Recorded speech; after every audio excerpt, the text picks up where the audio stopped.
Hey guys, welcome back to Eye on Cricket. I'm here with Adil and we're here to review the game that took place yesterday, India versus Afghanistan, as well as the game this morning, Australia versus Bangladesh, although that went to DLS and was a pretty easy win for Australia to secure.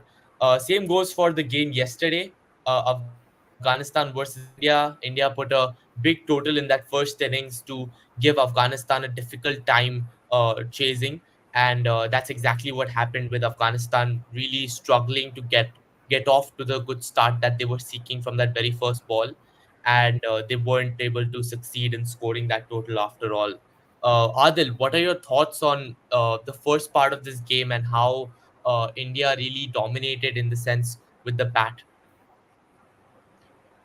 Yeah, talking about India's batting, I think the toss was won by Afghanistan, right? If I'm not mistaken. Sorry, India won the toss and elected to bat first. So if you just take a look at the previous games that took place in Barbados, the only like a proper high scoring game was the England Australia game where Australia scored around 201 and defended that score. England came close by scoring around 160, 170. But so I think that was like the reference point for India. Yes, if you bat well, you can score runs. It's not a road or anything like Delhi or anything, but it's a good wicket to bat on. And if you bat properly, you can put runs on the board. And runs on the board is always a good thing. And Afghanistan's strength is bowling. The batting is like their secondary skill. Their primary strength is bowling. So maybe they wanted to take on their bowling first and have some runs on the board. And India, of course, are a good bowling side, and they wanted to kind of that's I think that's what they planned. And starting off, Rohit Sharma getting out to a left-arm fast bowler. I think that's not the first Exactly. time we've seen it, and it won't be the last time we are seeing it as well.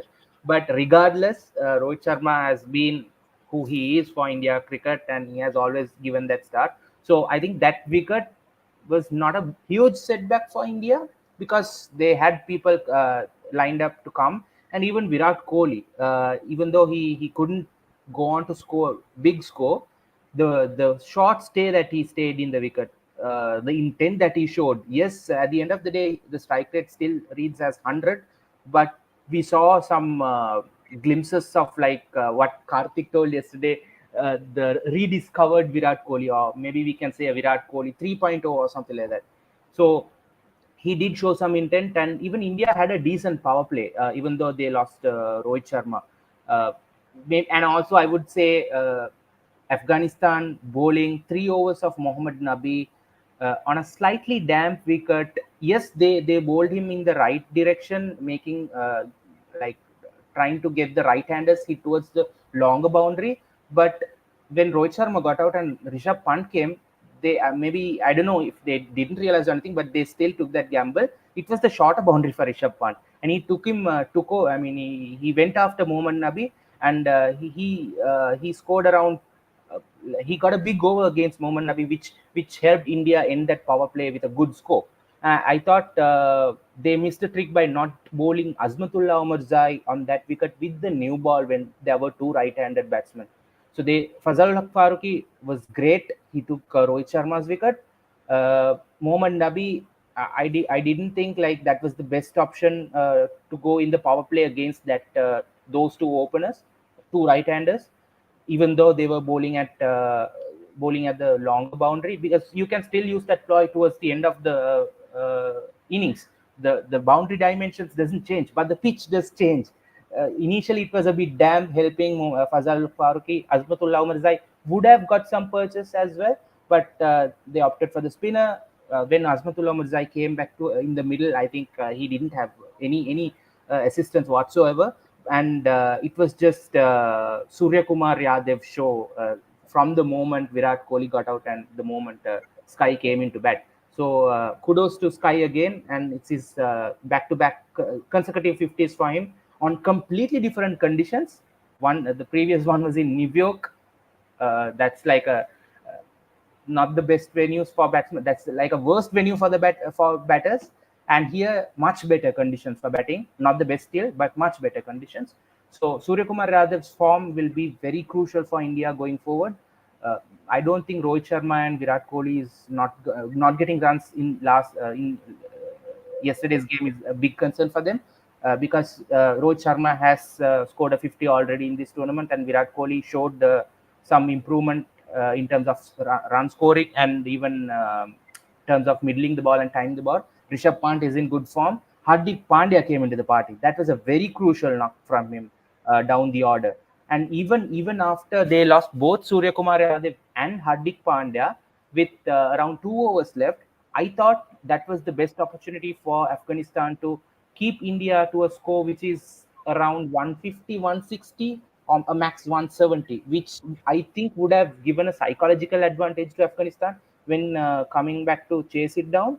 But man, Aksa Patel, that knocked. I mean, he hit two boundaries off the last over, and he took on Afghanistan's best death bowler, Naveenul Haq. So all in all, that was a, I would say, a complete batting performance, because at no point they look like they are, taking a back foot. They were always on the offense. They kept on scoring. Yes, Shivam Dube, a disappointment. He just scored 1 6, but he couldn't get going. Maybe they'll make a decision on him now. Take a decision. Maybe they'll bring Sanju Samson replacing Shivam Dube. We don't know. But if Sanju Samson comes in, where will he bat? That's a question they'll have to answer. Let's talk about it later. Maybe you also have an opinion on that. But keeping Shivam Dube aside, I think the batters did an excellent job. And again, there is another question regarding Jadeja's place as well. But leaving Jadeja and Dube aside, the others did an excellent job with the bat. And 180 was always going to be a defendable total for India on this track, given the bowling attack they have, and especially with the inclusion of Kuldeep Yadav. So they have more strengthened spin attack, and their fast bowling attack is always good when you have Jasprit Bumrah and Arshdeep Singh. Absolutely, and I think that you are very right to point out that Rohit Sharma and Virat Kohli's wickets weren't did not have a significant impact on the game, and I believe it was because of that very crucial innings by Pant in the middle. And without that innings, I think we easily couldn't have crossed even 30 runs in that power play, let alone Correct. get that 47 in the first 6 overs. Yeah. So So they, it they was a capitalized on the Mohammad Nabi over, which I think absolutely. was a mistake by Rashid Khan. I definitely agree with you. I think two players who absolutely would love to have the off spinner in the power play are Virender Sehwag and Rishabh Pant. I think these two players thrive on off spinners. In this case, it wasn't a left arm off spinner which Rishabh Pant would have devoured, but Yeah. it was still, as you pointed out very correctly, it was easy for him to target that short boundary, and it wasn't a thought out decision because every ball that Nabi balled was connected by Pant, and it was difficult for Nabi to ball to his field because he didn't have the boundaries to his advantage. He didn't have the right kind of situation. You don't want to ball against Rishabh Pant as an off spinner in that power play. You definitely don't want to be in that situation. So I don't think that was the right decision. But in general, I think Rishabh Pant was the turning point in this game because it was getting a bit difficult for Rohit Sharma definitely to get started in that first over, four dot balls. And we talked about this before in that Pakistan game, Adil, that he was not able to face left arm fast bowlers at all previously against Pakistan in that infamous game, uh, where he was very closed off in his stance. But we saw that he had a new trigger movement where he Mm. had a more open stance. I think he overdid it a bit in this game. You could almost see that there was almost a 90-degree angle between his front foot and his back foot. And I think he was overdoing it, which is why he kind of, opened the face of his bat too early and got out in the fashion that he did. And I think he came out with a kind of frustrated attitude. Like after he missed the first two balls, he tried to Mm. almost, get frustrated that, this is Afghanistan. It's supposed to be a spin dominating, bowling attack. But actually, you cannot Fazal Haq Faruqi lightly. He did brilliantly in that game where he Good, took five good. wickets, if I'm not wrong, and he's not a force to be taken lightly with. a very solid left arm fast bowler, and I think Rohit Sharma kind of underestimated him. He should have simply rotated the strike and let Virat Kohli, try to take him on. On the other hand, Virat Kohli, we did see some intent, but again he had a difficult time getting off the kind of runner ball strike rate, and then that was very important where Rishabh Pant kind of came and took the pressure off Kohli.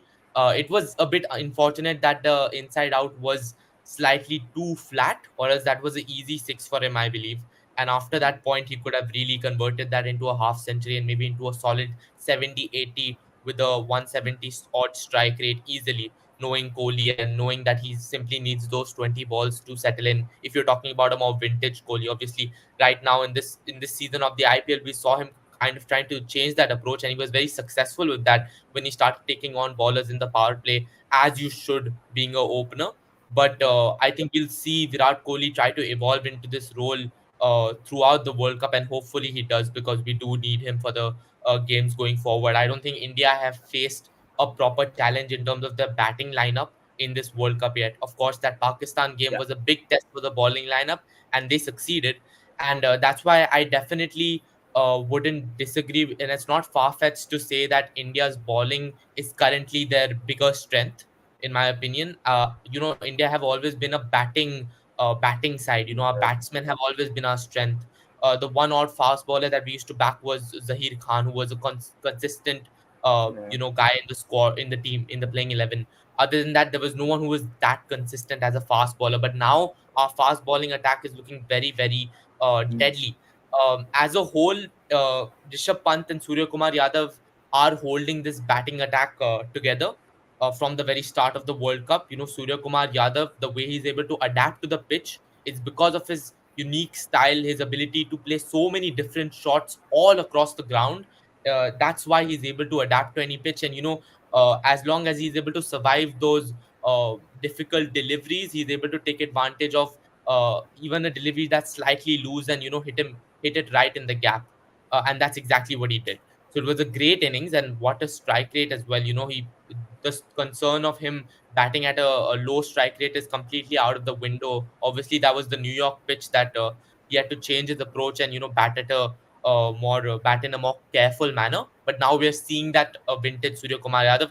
It's going to be very interesting seeing how he carries this form forward in the tournament, Adil, because there's this very common conception of Sky not being able to play in high pressure games. I would like to say that this was a low stakes game against uh, a side like Afghanistan. Obviously, no disrespect to Afghanistan, they have been dominating in the group stages, but we have sides like South Africa, Australia, England that we're going to face in this World Cup, and I'm really hoping that Surya Kumar Yadav, who hasn't done as well against these sides as he has against a Sri Lanka or a Bangladesh or Afghanistan, really comes into his own and carries this form forward no matter what the opposition and no matter what the situation is. He's able to put that pressure to one side. Rishabh Pant and Surya Kumar Yadav, I think there are going to be more partnerships of these two going forward. But the third big ace in this batting lineup is Akshar Patel, in my opinion. And as you said very correctly, it doesn't matter whether he's batting at number 4, number 7, number 8. He knows his role when he goes out to the middle, and you have to give credit to the management for making that very clear. The role that Jadeja has played in this side for a while, and he hasn't been as successful as Akshar Patel, has as consistent as Akshar Patel has been in this World Cup. But that has been Jadeja's role for the past 5-10 years in the Indian side to really come, whether it's if there's a batting collapse, coming in and settling things, or playing that finisher role with Dhoni. Akshar Patel has shown that he fits into that role perfectly, especially when you want to promote him up the order at number 4. We saw that we are seeing that so commonly now, whether it's Moin Ali at number 3, or today itself this and Rishad Hussain at number Mm. 4, Bangladesh. So that has Bangladesh. become very common now, and Akshar Patel then becomes a very big asset, not only with the ball but also with the bat. At number 4, he's able to bring that stability. We saw him do it in the IPL with Pant when they put that mammoth partnership against Gujarat, and then he can also fit in really well as a finisher, which he has done in the IPL for so long. Those two boundaries at the end, if it was a stronger batting lineup that India were against, those two boundaries would have been very, very important in allowing India to have the upper hand no Correct. matter what the situation. And maybe if Gurbaz would have really gotten off to a convert that start into something big, then those last couple boundaries would have come really handy for India. So Akshar Patel did a brilliant job as always. And Hardik Pandya, it's very interesting watching Hardik Pandya bat, Adil, because the way he started off, it was like, it reminded me of the IPL Hardik Pandya, where he's simply just, you don't see him connecting the ball. You see a lack of confidence. You see him, twisting the face of the bat, not middling the ball. And then suddenly you see this massive six, uh, after which they immediately pan to Virat Kohli, who's in awe as if he hasn't hit a six like that. But watching Hardik Pandya hit a six like that down the ground, obviously Sky one upped him with that brilliant forward, lofted forward drive, straight drive. But both of those sixes were brilliant, and Hardik Pandya's was more significant for me as an Indian fan because it shows that no, he is back, and that confidence, glimmer of that confidence is there. No matter how he started off in that Yeah. inning, so it's very important that he strikes, because then we have two uh, finishers that are in form out of four. The finishers are supposed to be Dubey, Pandya, Jadeja, Akshar Patel, and Akshar Patel actually wasn't supposed to be there. Like three finishers is normally what you want in a side, but Akshar Patel is that kind of X factor that we got now. And now, we can easily drop Jadeja, I believe. Like if you want to bring in Kulcha to the side, we can easily Yeah. take that decision to drop Jadeja, because Akshar Patel fits in his shoes perfectly. Left arm off spinner, and he can bat like he bats in this match or in all the other matches that he's played really well in. So, very good sign for India in that sense. Obviously, we still want to see Rohit Sharma and Kohli come into their own, but at the same time, we know from the matches that have taken place until this point that that middle order is reliable. I have a lot to say about Dubey, but I'd like to let you go first on what you think about the aspect of Dubey coming into the side, of Sanju Samson coming into this side Mm. for Dubey, and where he should bat, as you said. Yeah. So just before talking about Shivam Dubey and replacing him with the potential of replacing him with Sanju Samson, who is the only batter left in the squad, the main 15. Um, Talking about Hardik Pandya, I think his slow start was mostly because he didn't want to risk himself against Rashid Khan, because Rashid Khan was bowling his last over. That's when I think Hardik Pandya just got in. He had already scored a four or something, but he didn't want to take on Rashid Khan because that was still pretty much in the middle phase of the innings, and Rashid Khan was going to bowl out. And they know after that over is done, there is no Rashid Khan, so they can target the other bowlers. I think maybe that was the reason why he just started slow. And as you said, once he hit that six, like he got going. And talking about Akshar Patel, like you said, yes, that's not one of his primary roles to be a finisher, but he has stepped up to the role, and he has shown that he can definitely bat at number seven, and he can take over that responsibility from Ravindra Jadeja, and they don't need Ravindra Jadeja anymore, to be honest. I mean, looking at the way Akshar Patel has stepped up. And also, let's not forget Arshdeep Singh's batting. Uh, I think against Pakistan, he scored some crucial, him and Siraj scored some crucial runs down the order. And even yesterday, even though he faced only two balls, the first shot that he hit, it went towards the boundary. There was a fielding effort which stopped it, but he got two runs. So I feel like these Indian bowlers have worked on their batting. So, and I remember before the 2023 ODI World Cup, there was this huge conversation on selecting a bowler who can bat at number eight. That's where Shardul Thakur was picked ahead of I think some other fast bowler Chahal, who Chehel, or maybe yes, someone like Chehel. That was a Subhash huge conversation in Indian cricket. So the 2 points they were speaking at that point was we need left-handers in the middle, someone like Suresh Raina, Yuvraj Singh. We need that kind of players in the middle. That's where they experimented with Tilak Varma in the Asia Cup. But now Rishabh Pant is back. Shivam Dubey is being tried for T20s as a left-hander in the middle order. They have Rinku Singh in the as a traveling reserve. So that is kind of sorted for the moment. But for the question of having a bowler who can bat at number 8, I think what they have started doing is make the bowlers work harder on their batting. And I just feel Arshdeep Singh has definitely put some work on his batting. Siraj has worked on his batting. So they seem to be stepping up as batters as well, who can bat at number 8, 9, and score you some crucial runs, especially in these limited overs games. So I think that gives India the luxury to play either Jadeja or Akshar Patel. At this point, it's definitely Akshar Patel, given the form that he is in. So Akshar Patel can bat at 7, and they can trust Arshdeep. Kuldeep can bat as well, even though he's yet to bat in this World Cup. So they can bet Arshdeep and Kuldeep to take care of number 8 and 9, assuming that there won't be a significant collapse in the middle.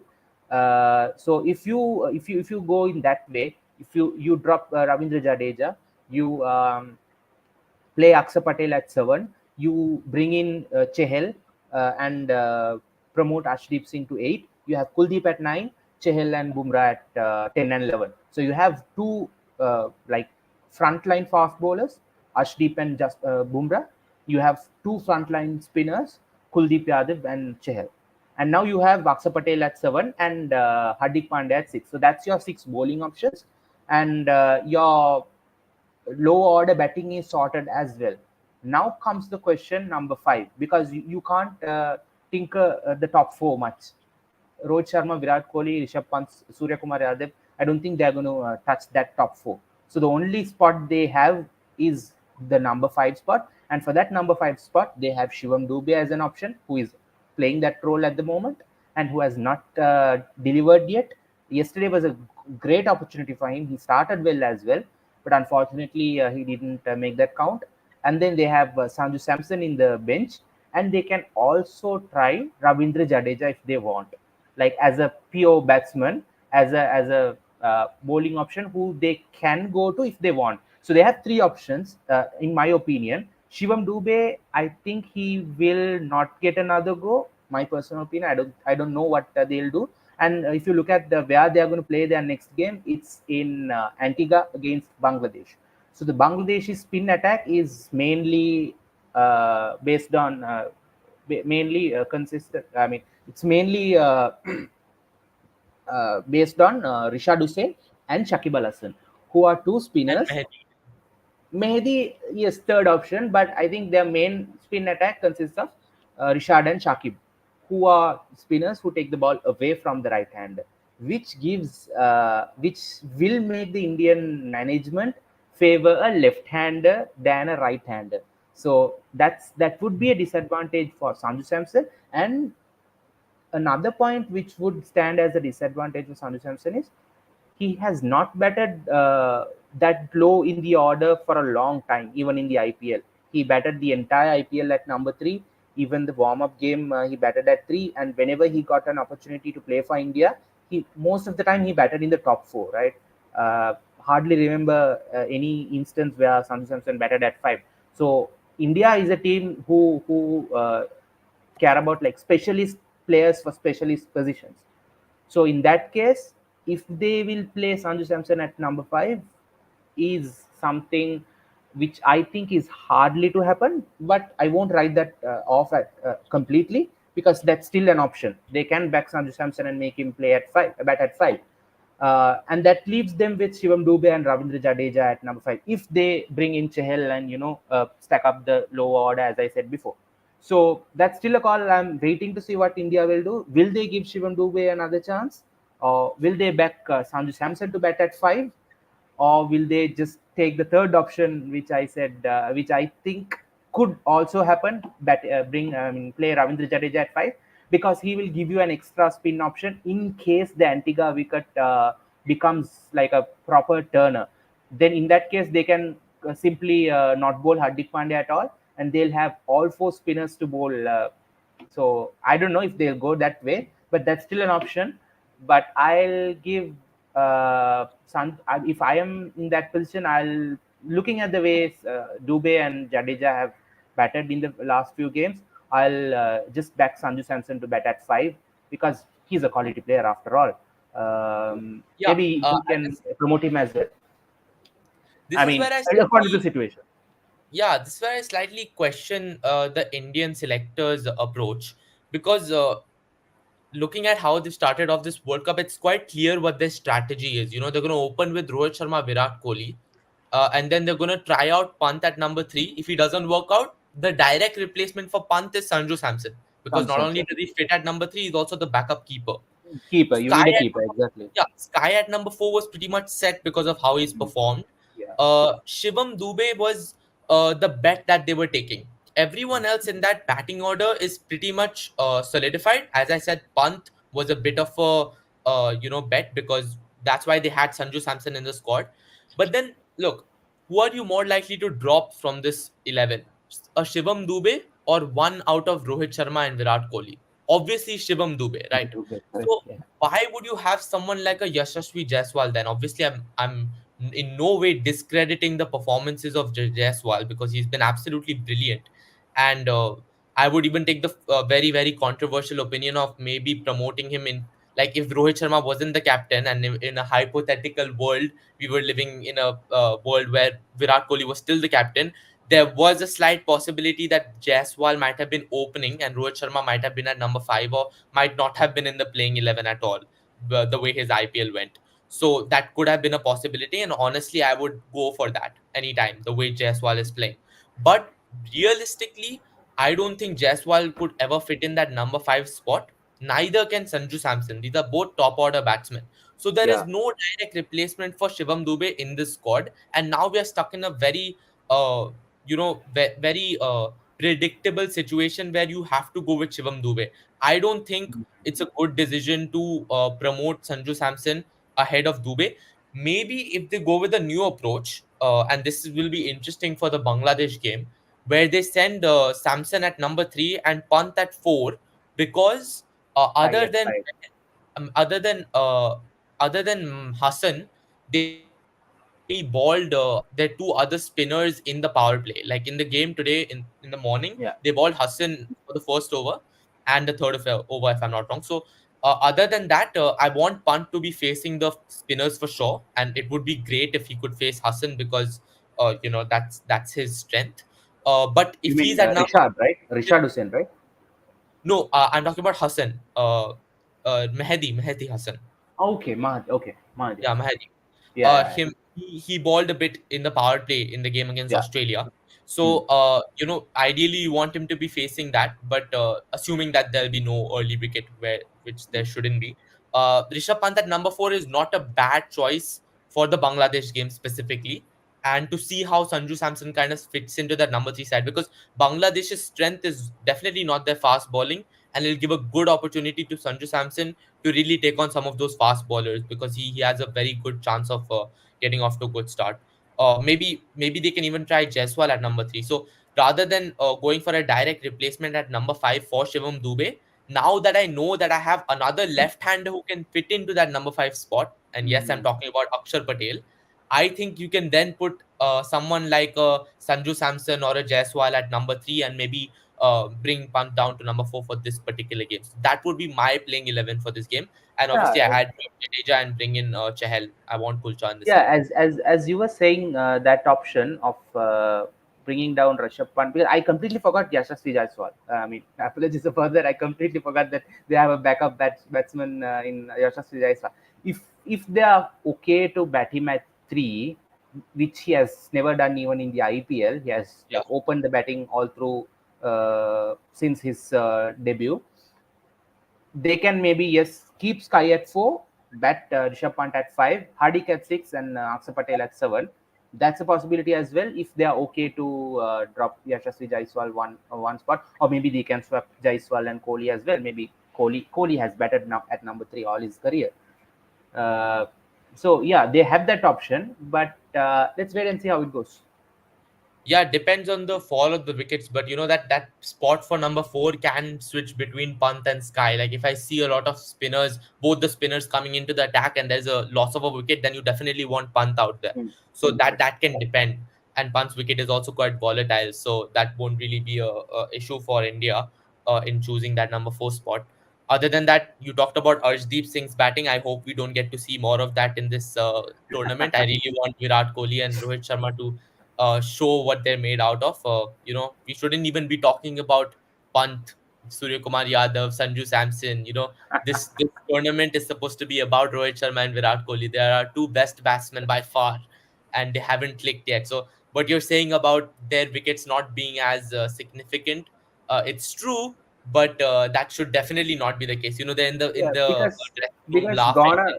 because gone are the days in T20 cricket where you have to like look to bat more overs, because teams from the beginning, teams plan where with I mean, assuming your top seven bats out the 20 overs, because Hmm. your finishers are at seven. It's they only, I mean, always they always are sent to bat when a wicket falls in the uh, wicket falls after the 15th over, irrespective of that wicket being the first or the fifth or the fourth or the third or the second.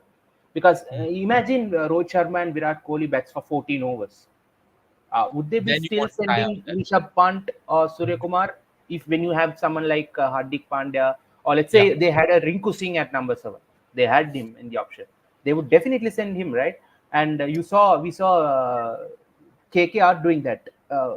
Whenever the openers bat for like 10, 12 overs, they would straight away send a Rinku Singh or a Andre Russell or like a big hitter, because that's how teams plan at the moment in T20 cricket. So if those two openers whom you send can't keep playing at the same momentum for those 15 first 12 13 overs that we are talking about, why should they like think about their wicket? And we see there is a trend going on where teams retire out batters, right? So they don't, I mean, the thing is not batting for long. The thing is keep maintaining the momentum, because teams put more focus on stacking your 11 with more players who can handle the bat and who can hit a six at will. So that's where that's where how I see T20 cricket is heading towards.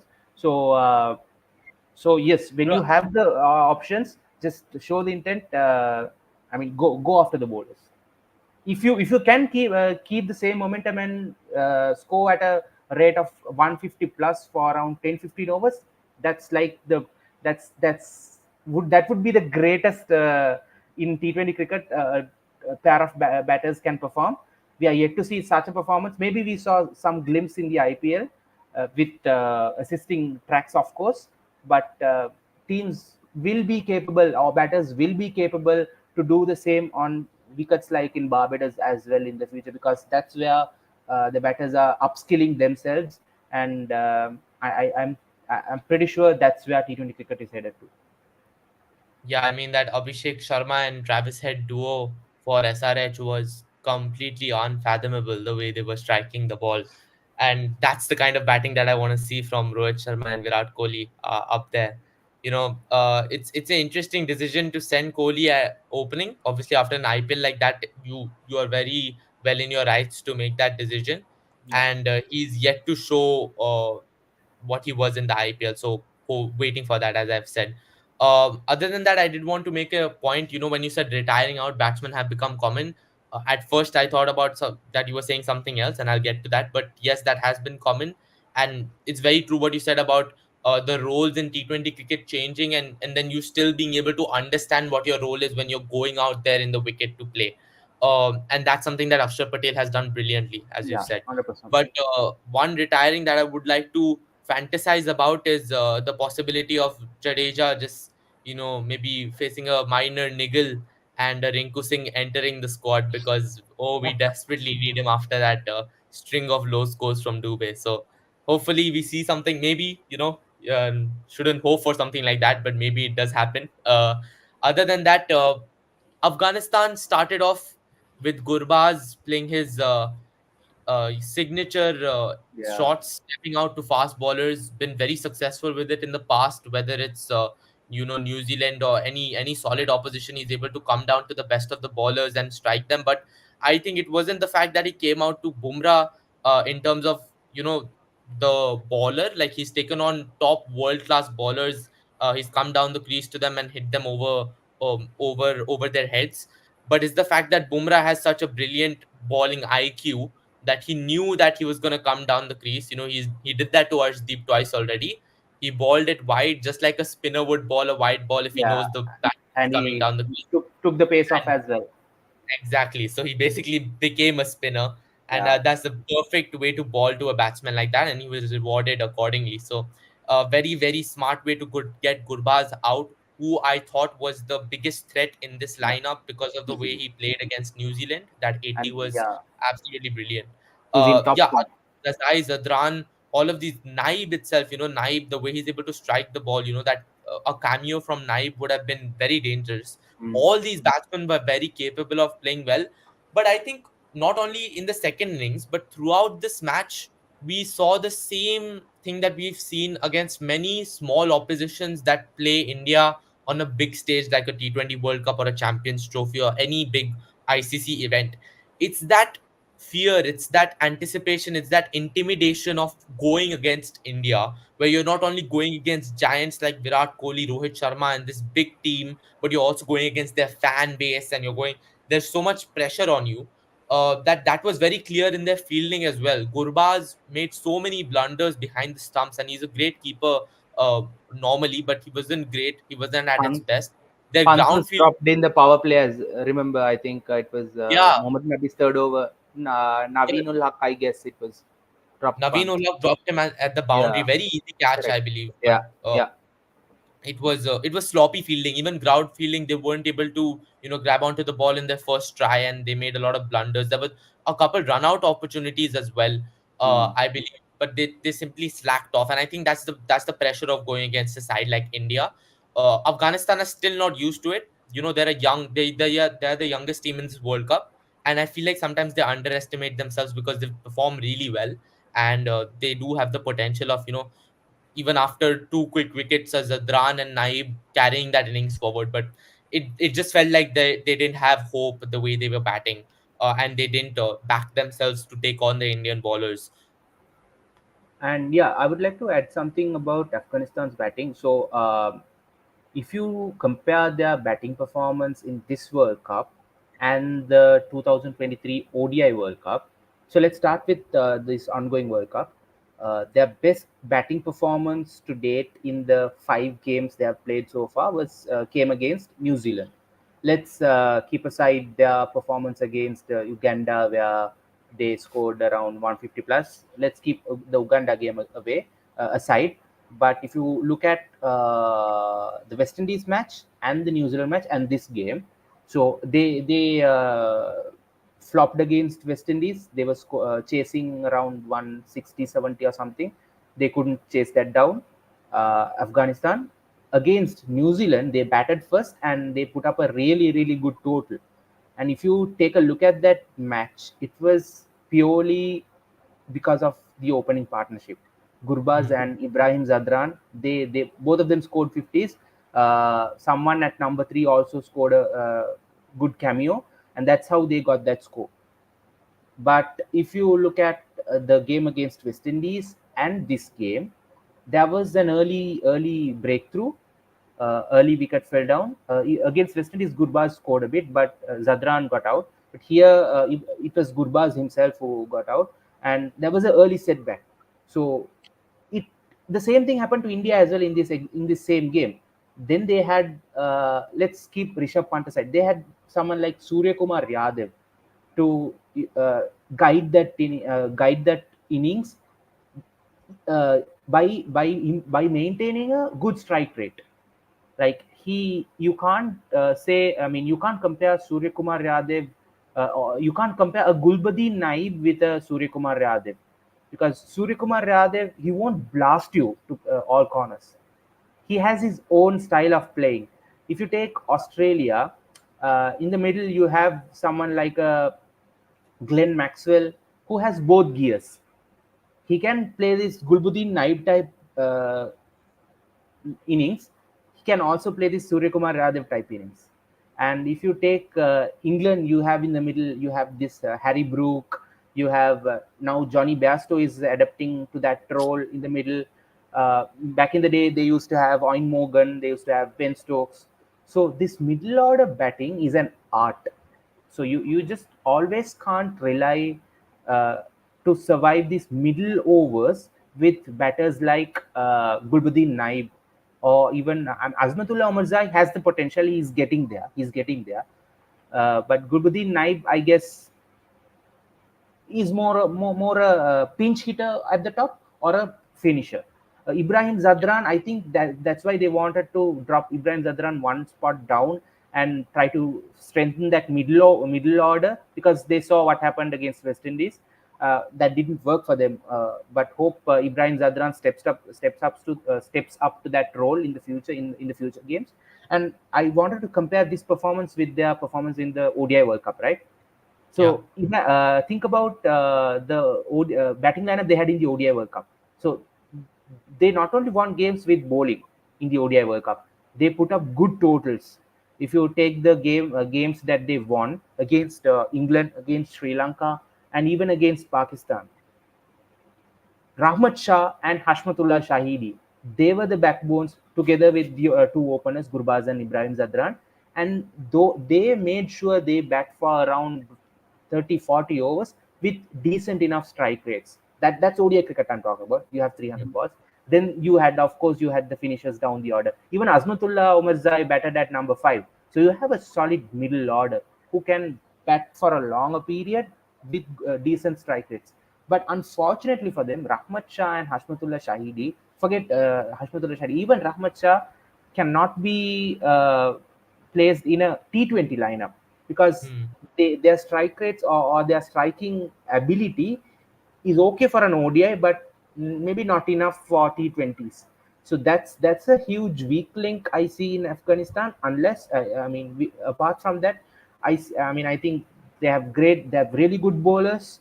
Their spin attack is top class, world class. Their openers are good, their finishers are good. They just need that middle overs. They need the Surya Kumar Yadav. They need someone like a Harry Brook or a Johnny Bairstow. So I think at the moment what they're doing, since they don't have that type of players to play that particular role for them in the middle, they've brought in Gulbuddin Naib as a temporary solution. He's a hit or a miss. Yes, he has won you a game or two. He has done well in a game or two. Especially if you talk about their tour in India last year, or maybe earlier this year. He did so well. He scored 250s in that series, and they fought really well against India. The third game even was a tie, and they played two super overs. So if you Yeah. can push India that hard, you are really doing good, because India is one of probably the best number one ranked T20 side at the moment.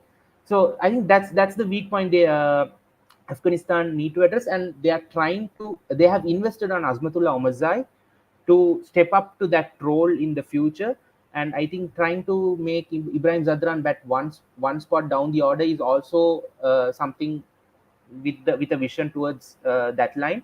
And they'll have to find another batter who could fit there, probably from probably a under 19 or a young player, whom I believe we'll see very soon after this World Cup. They'll bring in someone, try several players at that spot. So yeah, that's Um. something Yeah. Afghanistan need to focus on. I'd like to add on. I feel like one player who they're underestimating, who can be a better bet in that middle order, is a Mohammad Nabi. I don't think his spot is number 7, especially not in Uh, Afghanistan 11. I agree, but I think he's 39 years.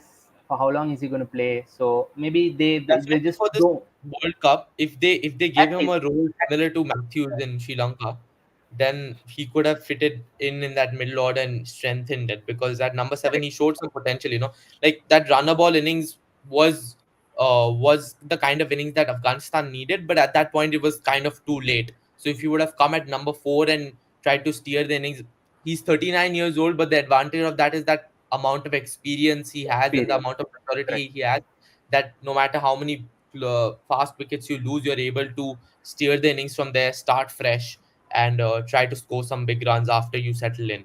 So maybe Nabi at number 4 could be the solution for Afghanistan. I guess we'll find out.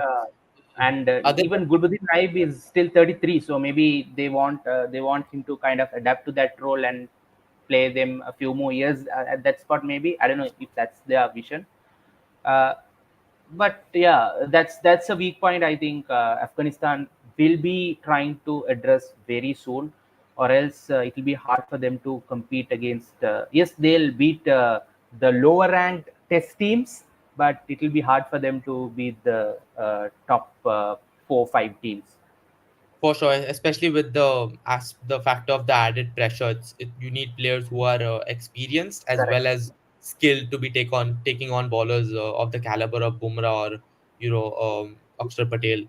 Um, this was an interesting game, Hmm. Adil. Bangladesh versus Australia, although we didn't see the entire game due to rain, but there were some interesting things that we can take out of this game of both sides.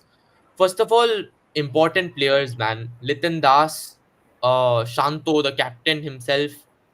Today he came in clutch. He scored a very important 41, but we haven't seen much from him. Shakib Al Hasan as well.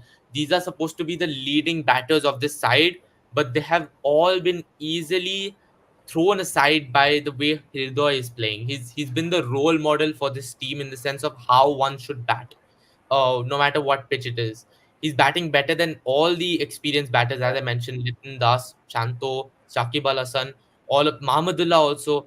Hmm. They're not matching the caliber of Hridoy, and he's kind of alone more often than not in that batting lineup, trying to find a way to score runs with the other end just stumbling. So it was interesting to see him yet again with a very formidable strike rate of 142 score some runs for Bangladesh and try to win his team this game. But a side against Australia, they're gonna bat well, especially if they're going in that second innings and they know what total they're chasing. The kind of batting they have, it was never gonna be a sufficient total, even if we saw the end of the match. So I think it's interesting that Bangladesh are not being able to strike well in that power play. Litan Das really needs to come into his own. We know what he can do, and at a strike rate of 64, it's not the kind of batting that we want to see from him. And at the same time, that's why they made that decision of sending Hossein to kind of slow things down, which helped Hridoy, I believe.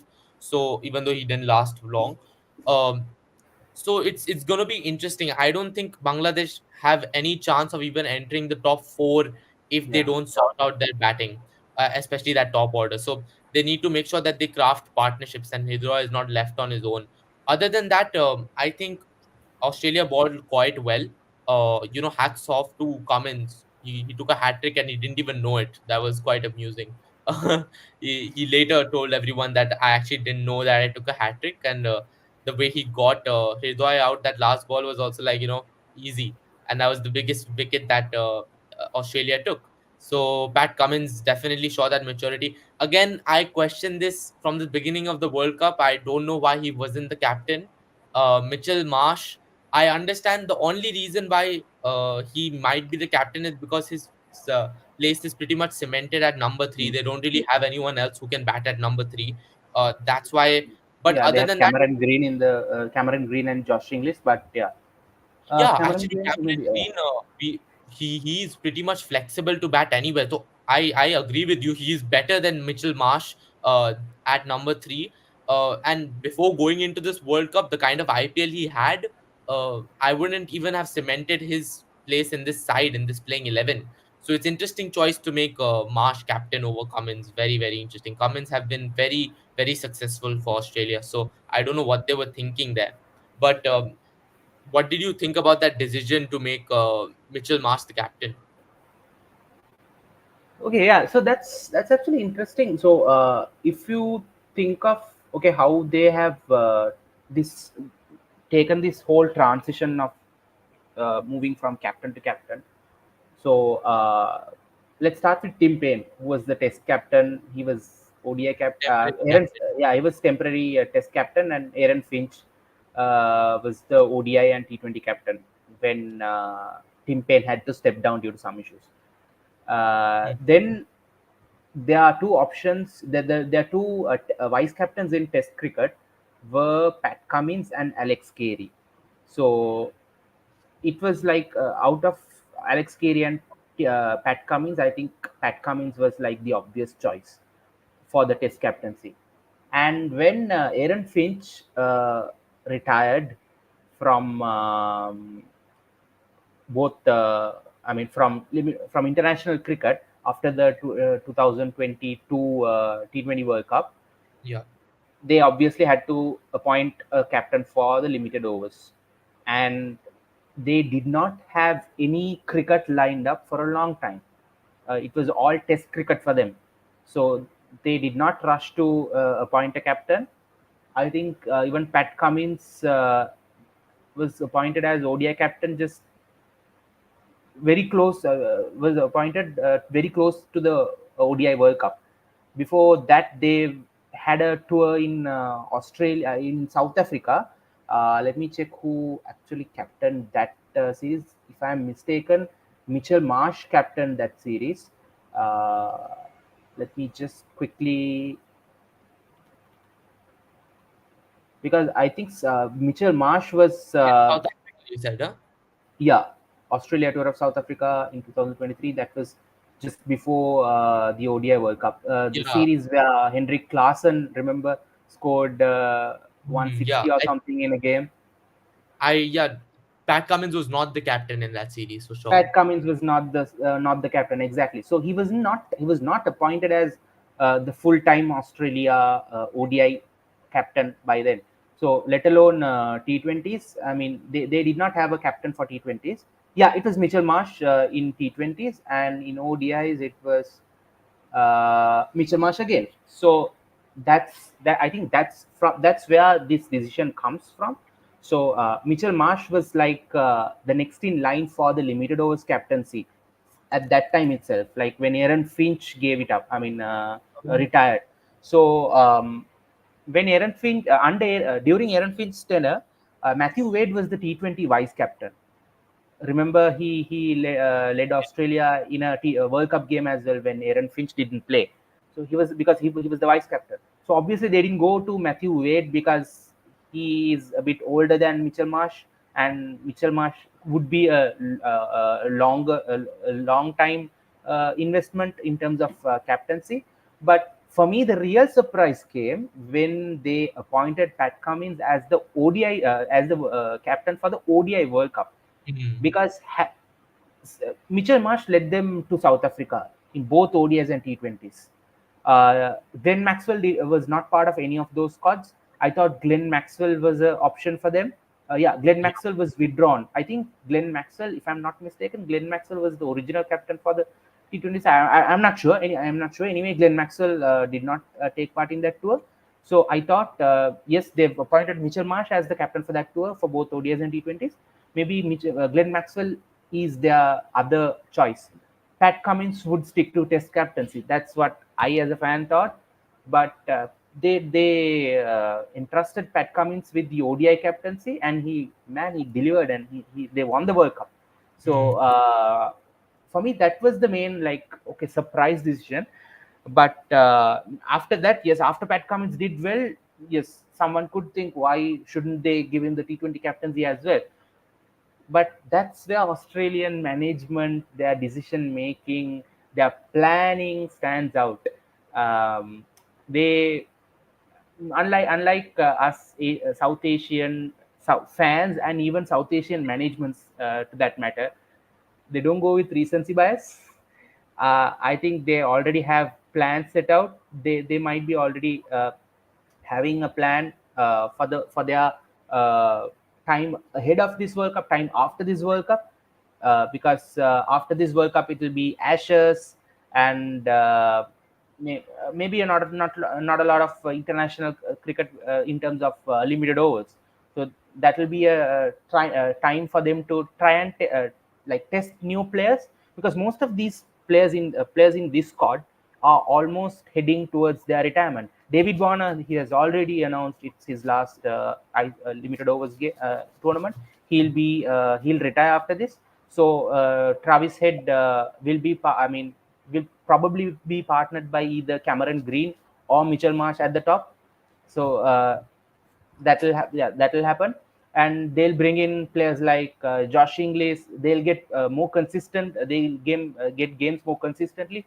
They'll maybe bring players like Josh Philippe, Ben McDermott. So those players who were in and out of the squad will come back. So I mean, talking about, yeah. So that I think I kind of see a pattern in their plan, which kind of makes sense. So for me, Mitchell Marsh's appointment as the captain for this T20 World Cup is not a surprise, because he was kind of the next in line to take up the limited overs captaincy after Aaron Finch, even though Pat Cummins was given the captaincy for the ODI World I Cup and won the World Yeah. Cup.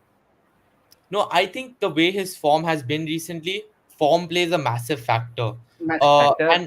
And not putting that aside, the way Pat Cummins has performed as captain is undeniable. Yeah, If undeniable, you go over 100%. if you go over his test record itself, that 22-23 series win against South Africa, the win against Pakistan, Mm. the win against New Zealand recently. He's been a very reliable test captain, but more Yeah, than that, as you said, he won them the ODI World Cup. ODI If it was World Cup. India and you have a Yeah, captain who's won you the yeah, ODI World Cup, he's your captain until retirement, no doubt, no matter what format it is. It's a correct. very, very big deal, and I Exactly. think overlooking that is, you can call it the Western approach, you can call it the Australian kind of Australian planning mindset. approach. It's simply ridiculous to an Indian fan like me, and I think it should be ridiculous because, first of all, as I said, Marsh's place isn't fixed in the squad. You mentioned I I would go think for no. Josh English over him, or No, I even think they Aram. are backing. Yeah, I think they are backing Mitchell Marsh, because if you look at Aaron Finch's captaincy, he was not that consistent. I mean, during his tenure as captain, I'm not. I'm saying he was not consistent as a batsman, not as a Yeah, captain. yeah, yeah. They won matches, but as a batsman, he was not consistent.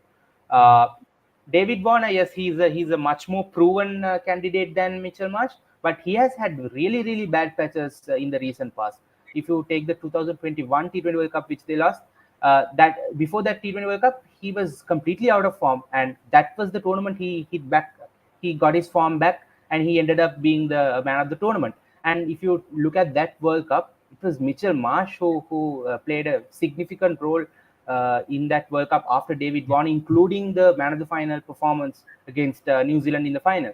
So I think those clutch performances, and Mitchell Marsh has done well in, I mean, here and there. Yes, as you said, he has not been consistent, but I think Australia is a team, is a management who back their players to the Yeah, core, and when they have set their eyes on a player for a certain position, definitely. they back them. So yeah, No, I they think that's the definitely thing. invested in Mitchell Marsh, bro. That's very true. Like, I think the evolution of Mitchell Marsh really took place in that series against West Indies a couple years ago, where he was promoted to number three for the first time.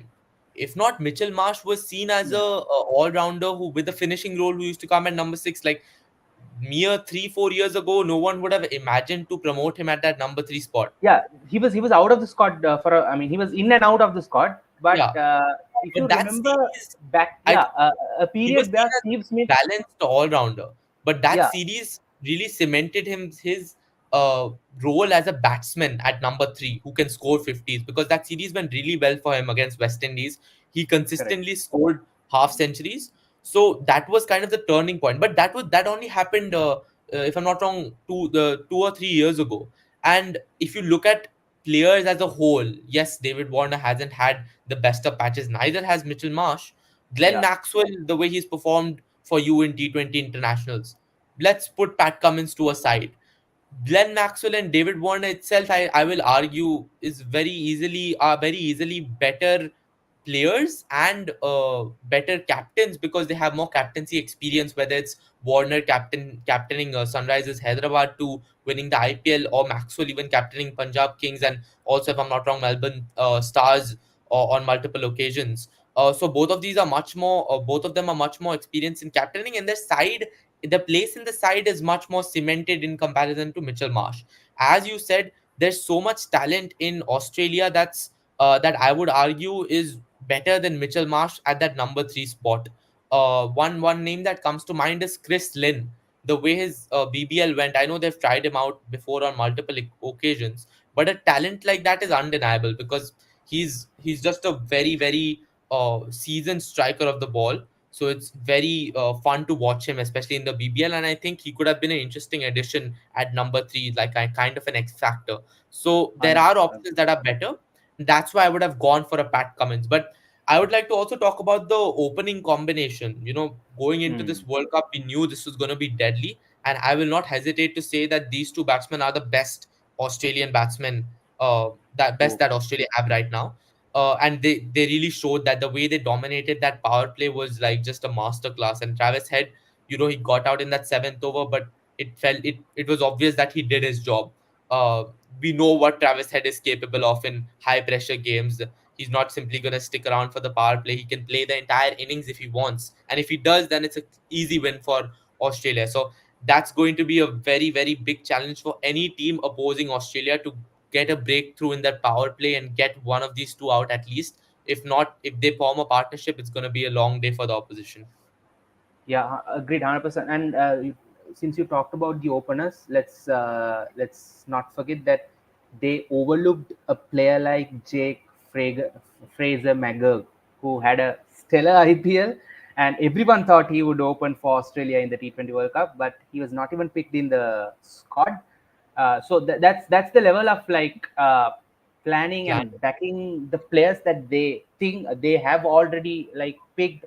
And of course they've not overlooked the JFM altogether. Like he'll definitely come into the squad soon after this World Cup ends, because David Warner will retire.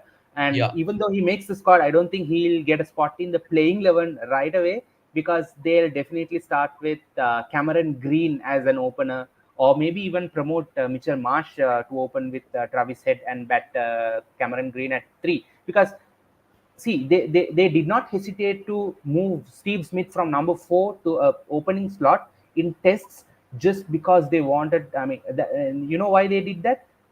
A big reason for them to agree, I mean, or go with that move, is to accommodate Cameron Green in the playing 11. Because if you if they had replaced David Warner with another uh, designated opener like a Cameron Bancroft, or even a Matt Renshaw or someone like that, or even a Marcus Harris together with Usman Khawaja, they would have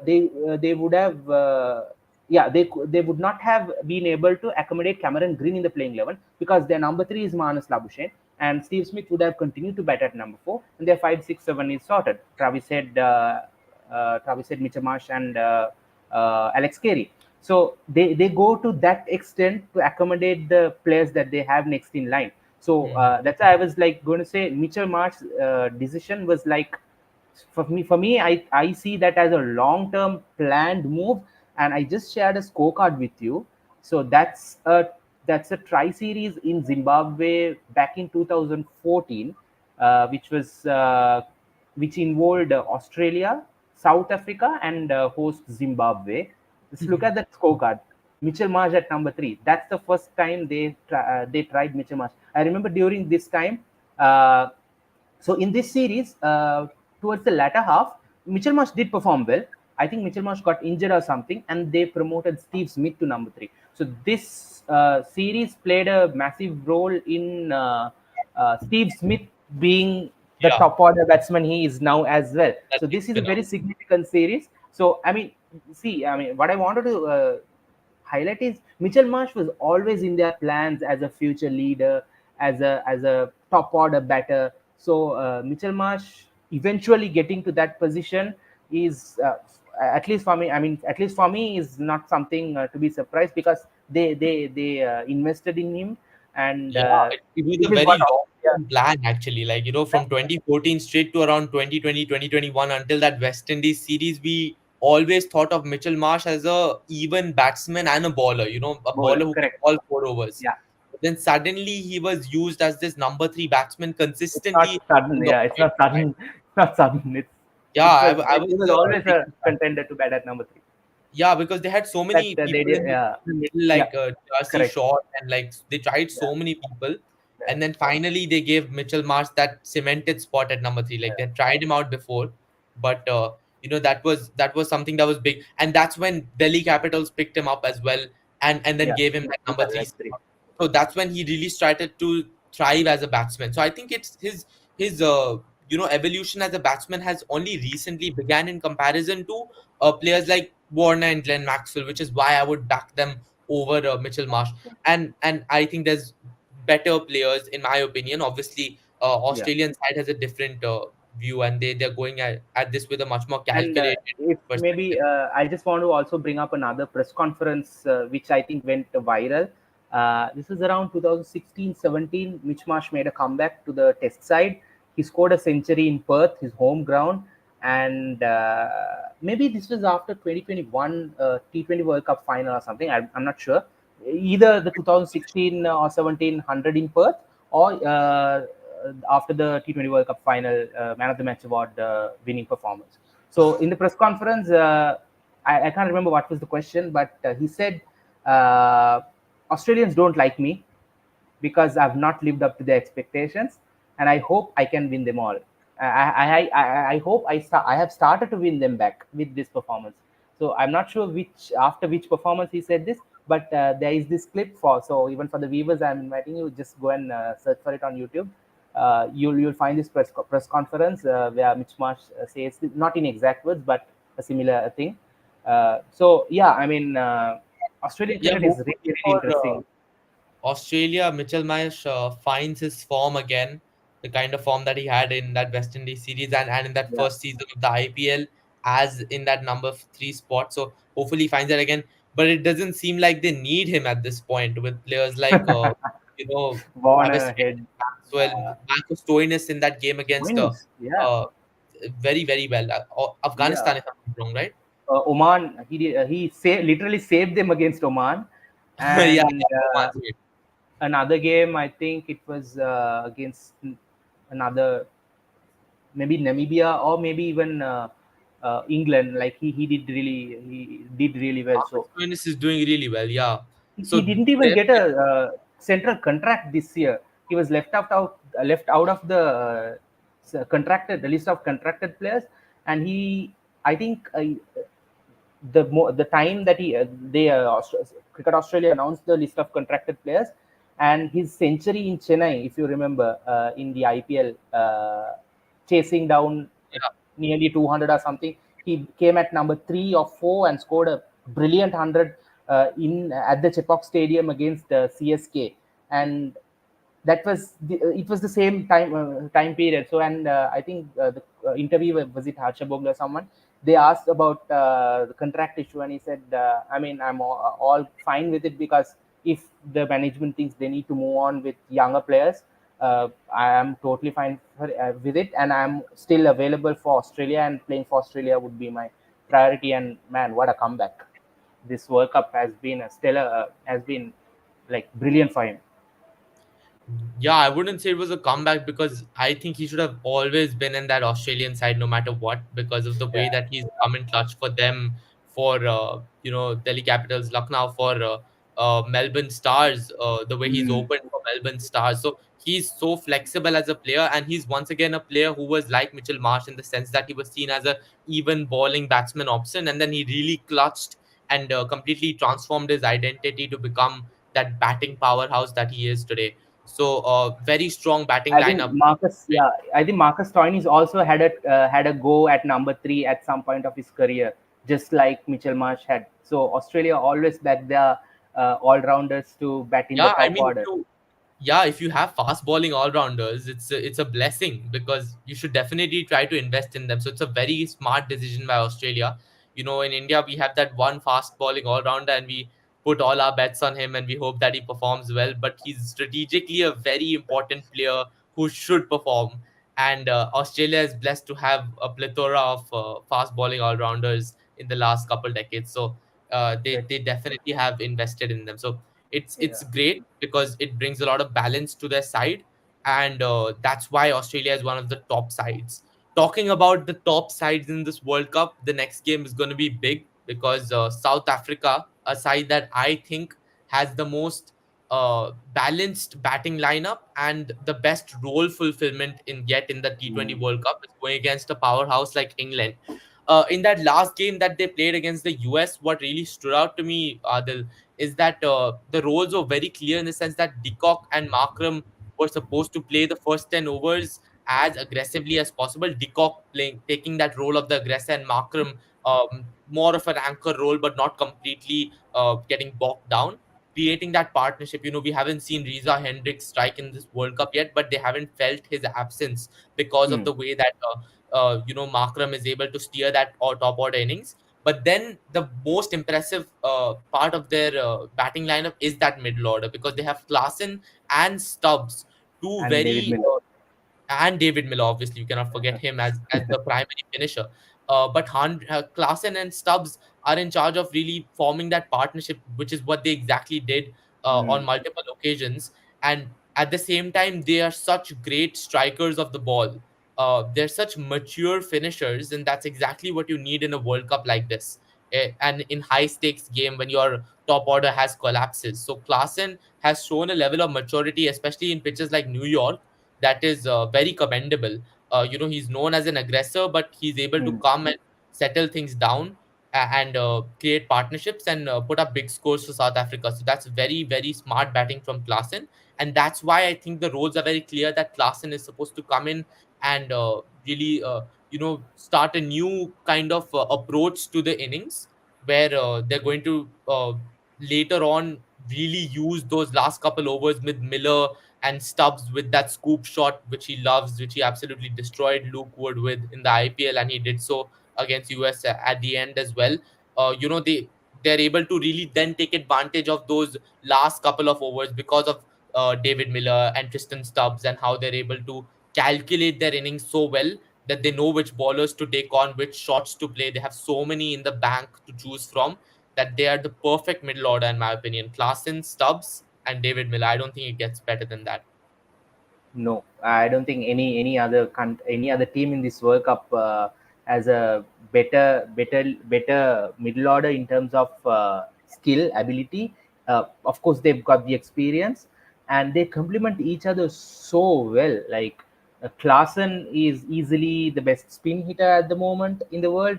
David Miller is a proven finisher, and he has done it in completely different conditions.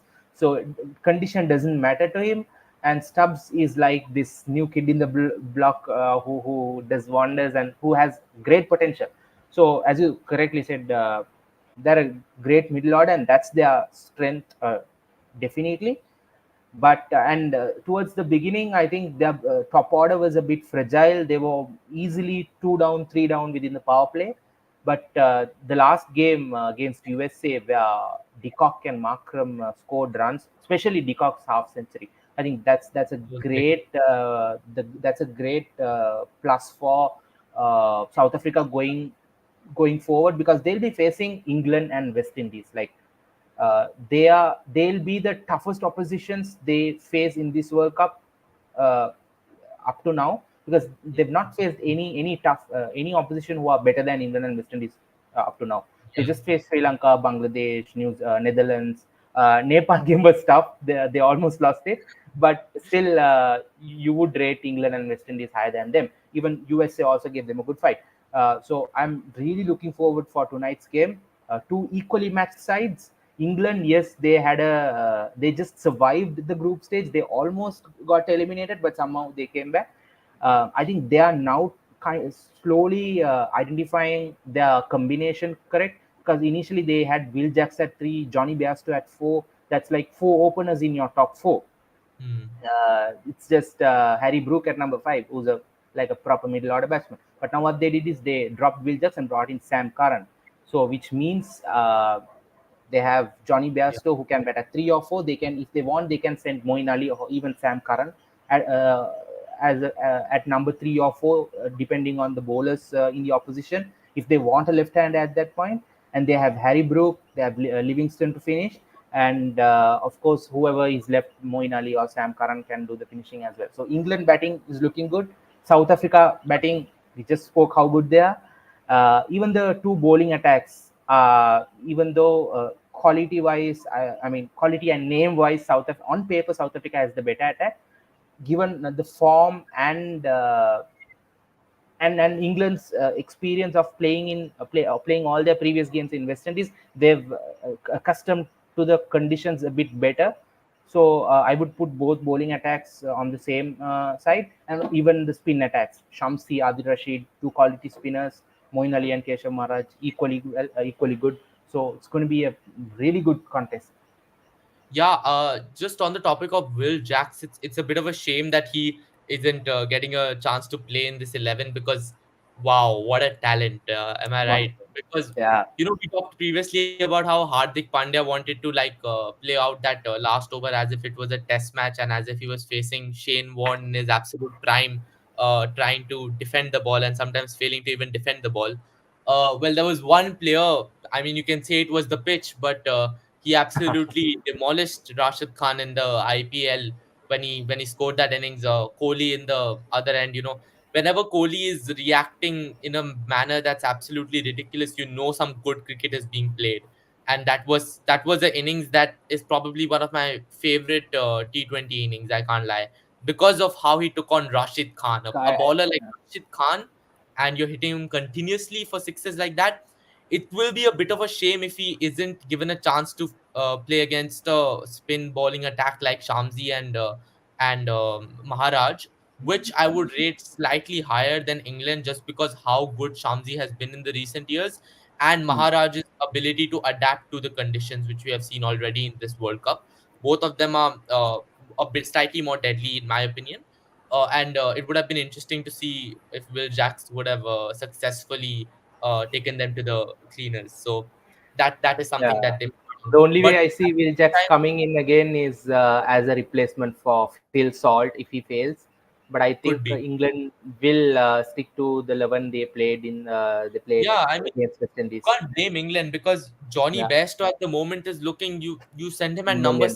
number eight, you send him opening, you send him at number three. Any place he just wants to go out and bat. It doesn't matter where he's batting, he's gonna score runs for you. Correct. He's in that kind of form, and he has been for so long. Since the 100, the way he played for Welsh Fire, and then he came in. The IPL seasons that he's had absolutely dominated for Punjab. Johnny Bairstow has been the underdog in this England side. They haven't given him that opening slot as a permanent kind of option. I think in the middle they had Jason Roy and Johnny Bairstow at somewhat like cemented with Joss Butler coming in the middle order. But now as they have kind of again given Joss Butler that opening slot and brought Johnny Bairstow back down. So it's always been very flexible for England, and Johnny Bairstow has completely embraced that and still continued to Yeah, perform like he has. So hats off to Johnny Bairstow. I think it's going to be a very interesting match to watch, and I'm looking forward to watching. yeah. I hope Great it goes down to the wire and we get to see like the complete 40 overs. I of course have my bias towards England, but as a cricket fan, I would like to see a game which goes down to the wire, and whoever the team plays well on the day, I mean, they should win, of course. And absolutely. let us watch a nail biting game.